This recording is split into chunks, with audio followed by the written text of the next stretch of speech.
Good evening, everyone. We'll start with an assessment from the coach by Vasilis Panoulis. Good evening. Congratulations to Real. They play better.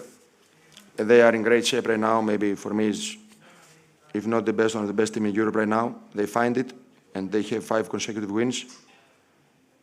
6, and now, you know, my team. We start with this is the worst half that we make. I'm 15 months in this team. This is the worst half. But on the other side, congratulations to the team for the character and the pride they show in the second half. We play with a lot of physicality and great energy, and we share the ball. In the first half, we play very, very opposite, like we decide to play the game. And this was a very physical game. You know, this big difference in the free throws, I see. We didn't lose because of this, but there's a huge difference, 35-10 in a so physical game. And one more time, we didn't lose because of this. We lose because we were very, very, very, very bad and in the first half. And one more time, congratulations to Real. Thank you, Vasilis. Preguntas para... Questions to the coach. Please state your name and the company that you represent. The questions in the first row. Martinez for Esfera Sports. A few days ago on Sunday, Scariolo said that Monaco was probably the most solid team in the EuroLeague. Do you agree with him? And if not, which team is for you the most solid? You said before Real Madrid probably is... We were before. Now, last 2 games, we lost our game in our hands. We suicide, let's say, in the game with Red Star. But, you know, this is EuroLeague. You lose one game that is yours after you don't play good. Second game, and, you know, you are 8th or 9th. You play 2-3 good games. You are 4th or 3rd or 2nd or 1st.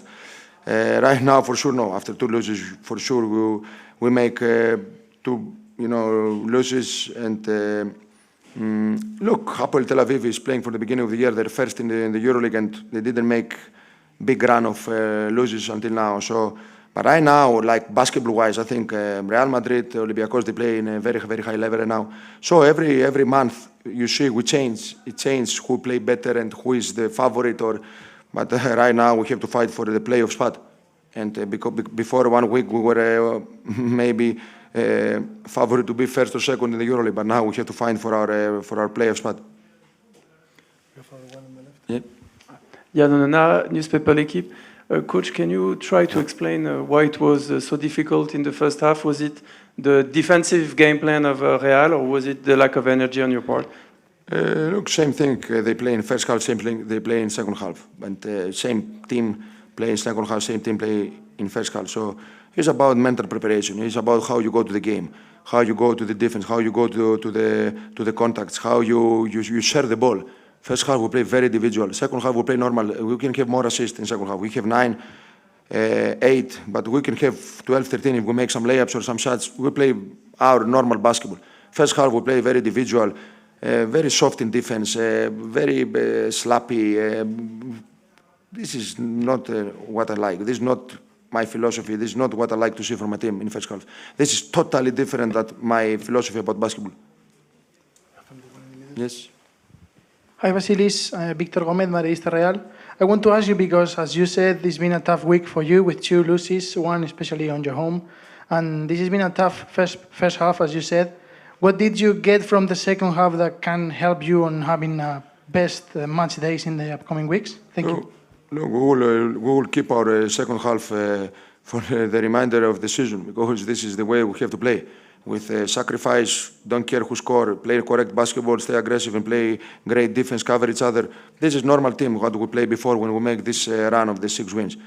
But all of a sudden, a little bit, when you make 6 in a row, 5 in a row, 7 in a row, you become a little bit, you don't play with this sense of urgency.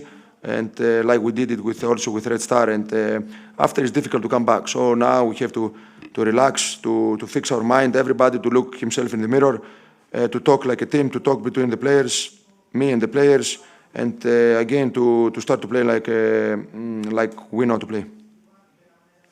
That's all, coach. Thank you. Thank you so much.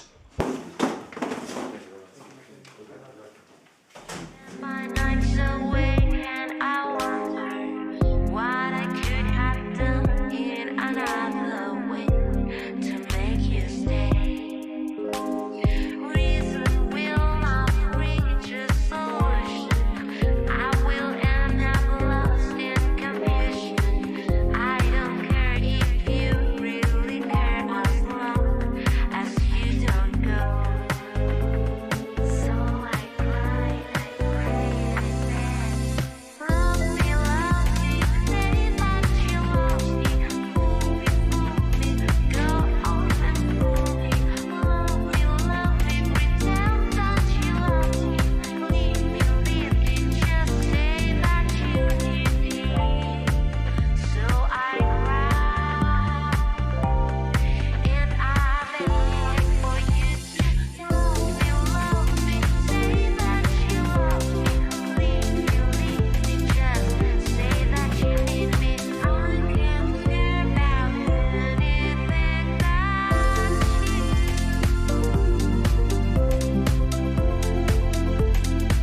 when I'm with you.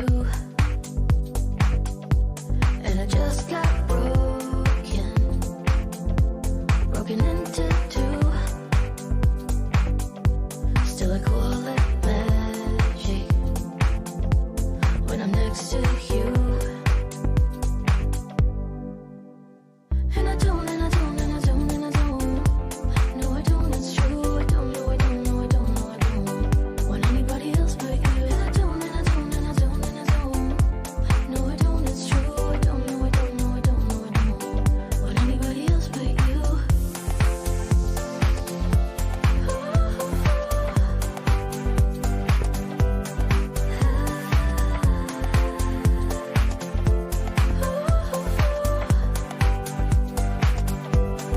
Call it magic, cut me into two. And with all your magic, I disappear from view.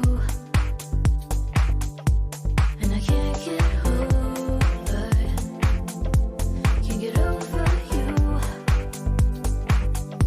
Still I call it magic, such a precious truth. And I don't, and I don't, and I don't, and I don't. No, I don't, it's true. I don't, no, I don't, no, I don't, no, I don't want anybody else but you. And I don't, and I don't, and I don't, and I don't. No, I don't, it's true. I don't, no, I don't, no, I don't, no, I don't want anybody else but you. When I fall so far. I wanna fall so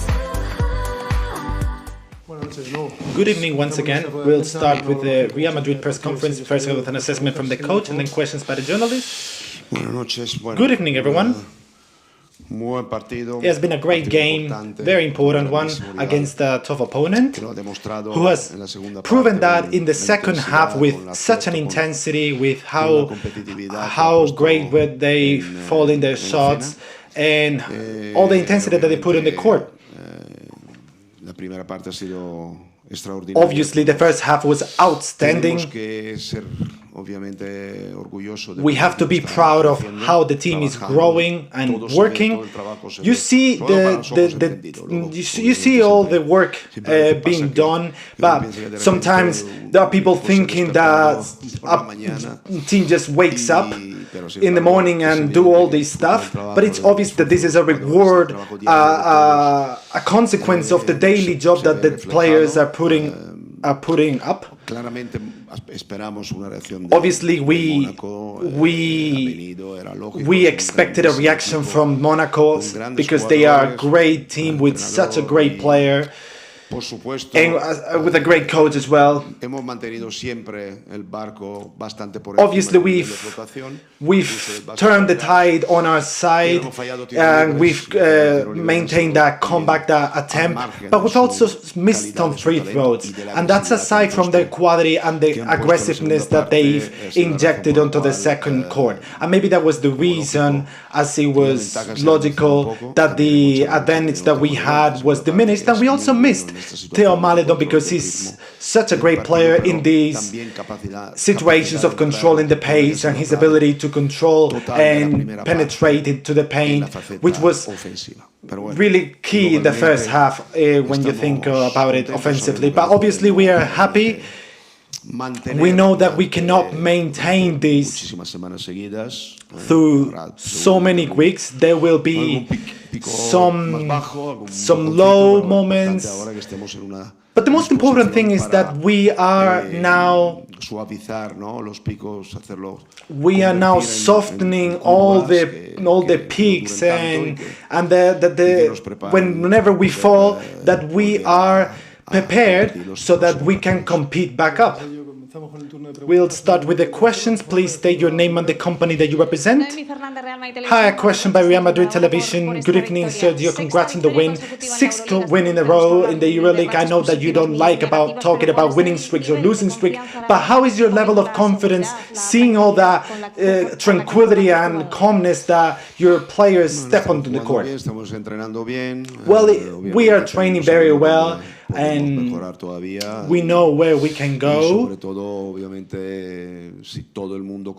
And obviously, if everyone levels up and goes into higher performances, then we can have some lineups on the court that do not depend on the talent of one player or covering the weaknesses of one player. If we can level up, especially defensively, and we can have individual commitment from every single player, then we can balance things out in a better way. But if we have one scoring from one side, but then we have some defensive lapses, obviously there will be some changes to be made and some things to be fixed. And this is something that we have been doing the entire season. But to be true, the players that don't have offensive quality are making a lot of effort. And to not speak in general terms, Trey Lyles, Mario Hezonja are very important in this offensive end. I think that they've done whatever they could, and they've also helped us on that end, on the offensive end. Hola, Sergio. Hi, Sergio. A question by Sphere Sports. Congrats on the win. I would like to ask you, in that last week, ever since that EuroLeague game versus Barca last Friday, Valencia, Monaco, we've seen incredible faces by the team with some outstanding defenses, and there was a sense of flow on the offensive end. Is this the Madrid that you imagine, or are we close to seeing the ceiling of this Real Madrid team?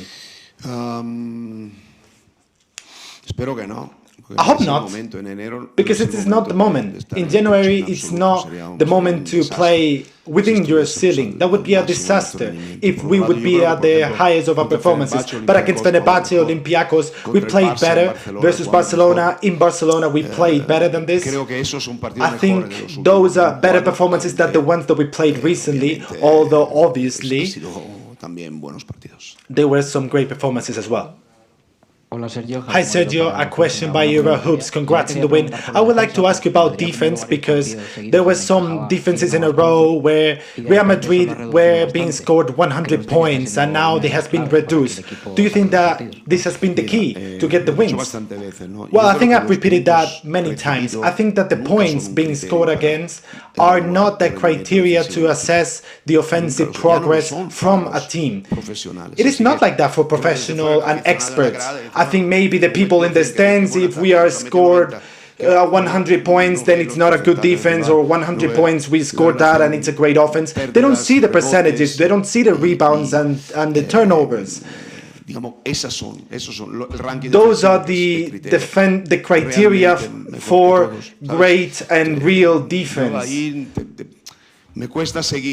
For me, I just don't agree with that, because that's not the assessment that we do it professionally. That depends on the pace or on the game, or how many points you scored, or how many points you are scored again. The offensive ratings and the defensive ratings are the ones that count. The points per possession. It is just like when you do budgets. That budget. And then, when with the French and the German and the Italian teams, we are the ones who are paying the most. But that's it. We are the 7th budget from the entire EuroLeague, and we don't have no player in the 15th players being high in the highest paid. Not net, nor not gross. And that's the same. That's just only a number. We have to see beneath it, and we have to analyze it professionally. And that's another example, because a journalist called me yesterday, and they told me that some salaries were not fixed. You know, this result It was a Spanish journalist. Muy creíble, ¿no? That was very, Tiene very in a privilege, and he's right, because I don't pay taxes and you pay 15. That doesn't count. That doesn't count what you pay, because it's the same, because you have to receive all that money back. Because when you run around, and there are some teams where they have some high pays and they scored and they have plus 100 point games. When you have the high-paced game, then maybe they had out offensive progress, or they have some offensive performances, maybe they rebounded well. It is something that I take as an example so that you see my criteria when I evaluate offenses and defenses. Hola Sergio, ¿qué tal? Hi Sergio, a question by Agencia F. Congrats on the win. 6 wins in a row, 5 of them at home. I would like to ask you about being away, playing away. Maybe one of that was of the task at the beginning of the season. Are you worried now that the team may not live up to that level now when they are playing away? I repeated myself. I would be more worried if we maintain this level in January, because that would be kind of fake, because we have now 2 away games in a very, very complicated matchups. And in away games, it's something that is drawn only by results. So based on this principle, it doesn't matter whether you play at home or away. You have to see the results. And the results from our team are, well, they are better, they are worse. But playing away, it is very difficult to win. And it will be costly. And surely we don't win every single game. But let's see, how do we win them? How do we lose them? How do we compete them? We will play as a team from the defensive end. We will have to be realistic, and the logic criteria to assess everything. But historically speaking, winning and losing in every single elite competition, it's 60-40. Winning 60 at home and winning 40 away. So let's see if we can be higher than that. It's pretty higher than the standard at home, and let's see if we can be higher than 40, which is what is normally talked about in the elite competitions in the basketball world. Thank you so much, and good night.